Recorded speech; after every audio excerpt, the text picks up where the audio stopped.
Okay, so we've got ourselves a crazy little infinite regression thing going on here, which is way cool, but not quite as cool as my room or my view, which this is just part of. Now, when I went to New York on a school trip, we stayed at the Vanderbilt YMCA, and it was very nice. It was lovely. They had a fantastic gym, and it was very well situated, and there were some lovely people there, very friendly staff. But it was a hostel, and this isn't a hostel. This is a hotel. And aside from the fact that my room smells of smoke a little bit, and I overheard one of the girls, groups of girls, saying to the two female teachers that are with me that their room hasn't been cleaned, and I'm hoping that there aren't similar problems with the boys here. I do think that this is better. Really, it's a lot more homely and comfortable and place that you can relax. Like I said, apart from the kind of smoke smell, but it is different out here with indoor smoking. That's something I'll have to get used to. I'm going to go up to the bar terrace in a little while. Before I do, I am going to tell you about a couple of things that happened at the airport. First of all, the flight was one of the smoothest flights I've ever had. But when we landed, there was kind of a little bit of a jolt like that, and it was no more than kind of like that. But it's one of those things where you sort of, you leave your stomach behind a little bit, and you're like, ugh. And it wasn't. Quite a few people were a little bit shocked by it because the flight had been so smooth and so calm. So there were a few sort of squeals, not squeaks or screams, just kind of squeals from people. And it sort of got me thinking, remembering back to the last time I was out here when we had sort of 4 hours of kind of boing, boing, boing all over the place, and it was horrible, and people were throwing up, and people were crying, people were having a horrible time. But it was interesting to look around, because we've got 13 girls on this trip, 14 boys I think, and the majority of the boys were kind of very excited by this jolt and judder, and kind of looking across at each other and sort of feeling each other out for whether or not it was a genuine thing to be scared about, or whether it was just a sort of a minor bump in the road. Most of the girls were kind of sort of looking around silently, and then the girls, most of them erupted into kind of fits of laughter.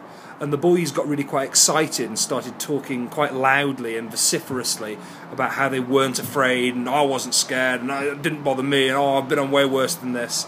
And it really got me thinking about the different ways in which people respond to fear. And that was quite well underlined by when we got into customs. I won't say the ridiculous amount of time that we queued through customs, because I wasn't here for 9/11, but I was in London during the 7/7 bombings. I was down at Russell Square platform, so I understand how fear can grip a nation and how fear can grip a cosmopolitan city.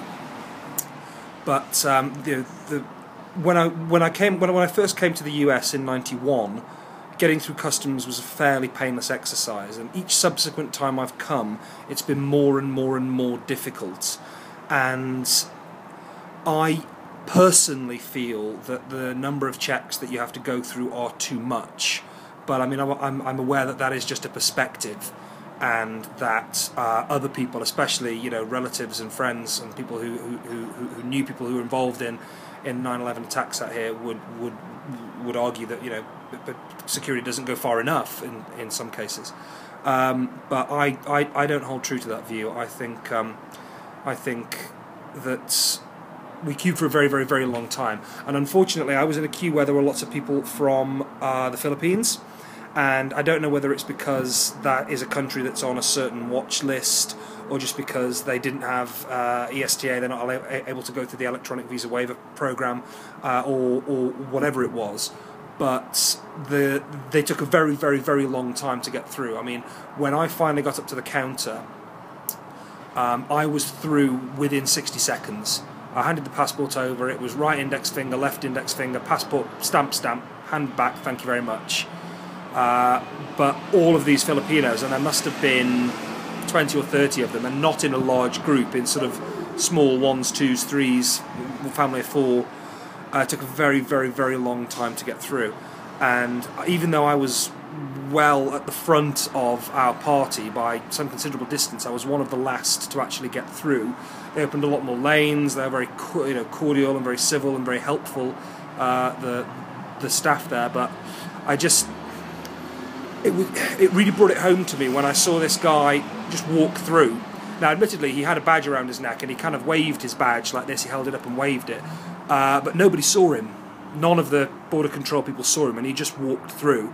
And I thought to myself, it's just such an irony that we're queuing for so long to get through these stringent checks designed to stop people from doing what this guy just did, and waved a badge that no one looked at, that no one saw, and just walked through. But then I guess that's just one perspective on things. Anyway, we're here now, and I'm going to go and find out what's happened with this girl's room that was left in a mess. And I'm going to go and lay the law down, and I think I'm actually going to go and have a drink up in the bar as well, because it is getting towards late afternoon here, and I've got quite a thirst coming on. So we've said we're going to meet the kids up there in about 25 minutes or so. So that might give them time to have a shower, get settled, get unpacked, and then hopefully we'll see what there is to do around the area, because we're not booked in for dinner, until 6:30, and it is coming up on 3:30 now. So we're going to need to figure out some things to do. But I will update again from the bar up at the top, which has some stunning views of the city. This view's okay, but the view from the top, I'm guaranteeing you, is going to be a lot better. Oh, and I might talk about tips up at the top as well. I'm $40 down already, and I haven't bought anything. But more on that in the next update.